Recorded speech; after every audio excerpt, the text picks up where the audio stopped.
This piece, there's a mark underneath B and A, little mark. That means accent. Now, how do we make accent? Do you remember last time I said finish with a little circle? Go into the string like a little banana into the string.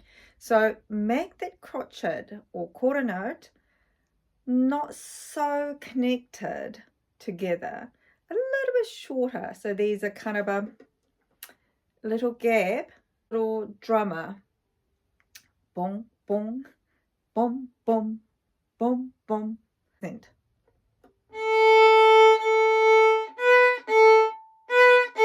And then I don't do. There's a big difference.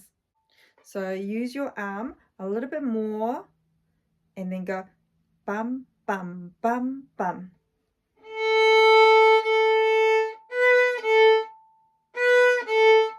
So you can use open string.